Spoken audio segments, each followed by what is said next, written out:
Poverty estimations के लिए अब हम एक प्रिंसिपल्स का यूज कर रहे हैं, वो आगे दिखा रखा है वनरेबल्स ग्रुप.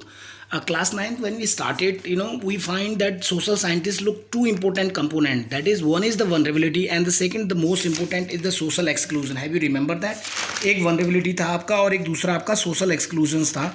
तो vulnerable कौन ग्रुप है, याद है आपको? हमने बताया था the quality or the state of being exposed to the possibility of being attack और हार्म्ड, जो बहुत कमज़ोर हैं, जो दुर्लभ हैं, जो बहुत ही अति संवेदनशील हैं, वो लोग वनरेबल हैं.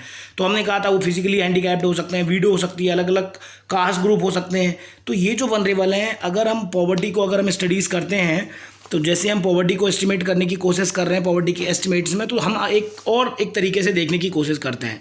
आपकी बुक में फिगर ग्राफ 3.1 बनाया गया poverty in India most vulnerable group. देखिए बीच में आते हैं, ये दिखा रखा है, और ये है worldbank.org इंडिया ई पॉवर्टी प्रोफाइल, वर्ल्ड बैंक से लिया गया है, आपको ऑनलाइन मिल जाएगा अगर आप इस सोर्स को चेक करेंगे.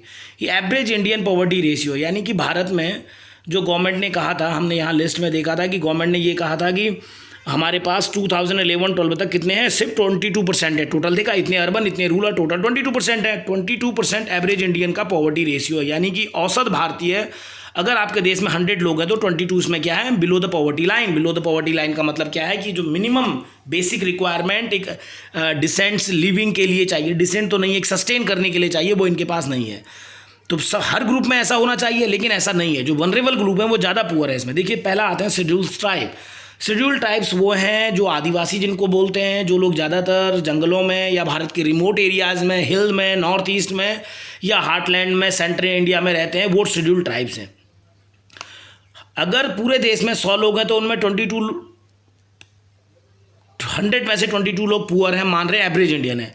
लेकिन अगर हम शेड्यूल ट्राइब में देखें तो 100 शेड्यूल ट्राइब में से 43 आपकी हमें दिखते हैं कि वो क्या है, पुअर है. तो इसका मतलब शेड्यूल ट्राइब सबसे ज़्यादा पुअर है अमोंगस द इंडियंस.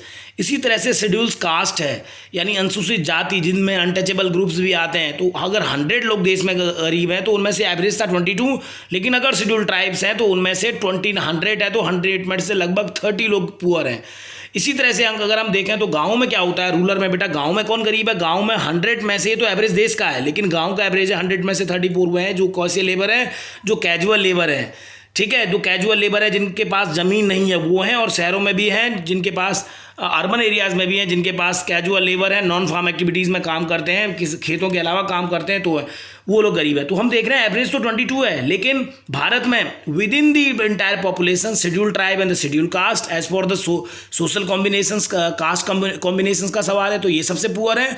और इसी तरह से अगर हम लेबर्स के रूप में देखें तो गाँव में जो लैंडलेस लेबर्स है, खेत में काम करने वाली या कैजुअल काम करती है, और शहर में जो नॉन फार्म लेबर है, वो सबसे हमें गरीब दिखते हैं. ठीक है, तो एक तो ये दिखाने की कोशिश की गई है, यही इसका एक्सप्लेनेशन है. अगर आप देखेंगे एक और मज़ेदार चीज़ है, लेकिन ऐसा ही नहीं है कि सब जगह ऐसा ही है, विद इन द फैमिली भी बड़ी एक समस्या है. ये कह रहा है कि अगर आप किसी परिवार में जाते हैं तो गरीब फैमिली है तो सबसे ज़्यादा सफ़र कौन करता है, वुमेन, महिलाएं, क्योंकि वो हमेशा पहले अपने बच्चों को खिलाती हैं. अभी बहुत सारी रिपोर्ट्स आई भारत में जगह जगह, वैसे तो आज सेंट्रल गवर्नमेंट ने परमिशन दे दी है कि जो स्टैंडर्ड्स, जो लेबर्स रास्ते में स्टैंड बाई हैं, जो छिपे हुए हैं, सॉरी, जो लोग फंसे हुए हैं, उन लोगों को निकाला जाएगा, उनको गाँव या घर जाने दिया जाएगा.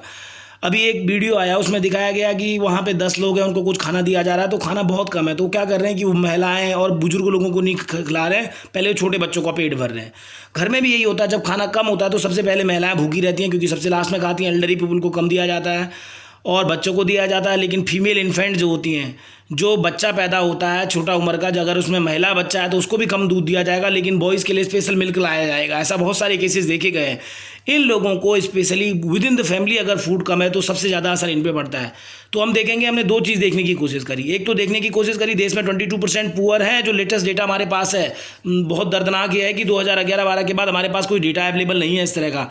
मैंने बहुत सारा सर्च किया, मैं देखूँ, नीति आयोग की वेबसाइट में तक गया, वो भी कहते हैं कि हम NSS नेशनल सैम्पल सर्वे के डेटा के हिसाब से पुअर को एस्टिमेट करते हैं, लेकिन कहीं भी उन्होंने एग्जैक्ट नंबर या परसेंटेज नहीं दिया है. बस इस तरह के रिमार्क्स हैं, इस तरह की कोई स्टडीज़ नहीं है. लेकिन फिर भी अगर हम देखें 22% अगर देश में गरीब हैं तो उसमें से 43% शेड्यूल का ट्राइब्स, 29% शेड्यूल कास्ट, और कैजुअल लेबर जो गांव में काम करने वाले हैं वो 34%, और 30% ही शहरों में जो नॉन फार्म एग्रीकल्चर में काम करने वाले हैं वो लोग हैं। तो लेकिन हम देखें इनके अंदर भी, अगर हम देखें इनके अंदर भी फिर हमें गरीबी की एक लेयर दिखेगी, तो हम देखेंगे ना मल्टी डायमेंशनल है ये पॉवर्टी का पूरा जो स्टडीज़ है उनमें फीमेल इन्फेंट है, महिलाओं, हमने भी ऐसा देखा है। हमने भी स्कूल में एक ऐसा देखा, एक बच्ची ने हमें बताया कि उसके भैया को दूध दिया जाता है जबकि उसको दूध नहीं दिया जाता। पता है आपके स्कूल में जब ये केस, आप समझ सकते हो कितना होगा। ये तो इन्फेंट्स की बात है। एल्डरली पीपल, वुमेन लोग, ये ज़्यादा पॉवर्टी को ट्रेंड है। पॉवर्टी का मतलब परिवार की कंडीशन तो गरीब है ही, उसमें भी ये ज़्यादा कंडीशंस हैं। ठीक है, तो इसको समझने के लिए हम अगले वीडियो में और देखेंगे।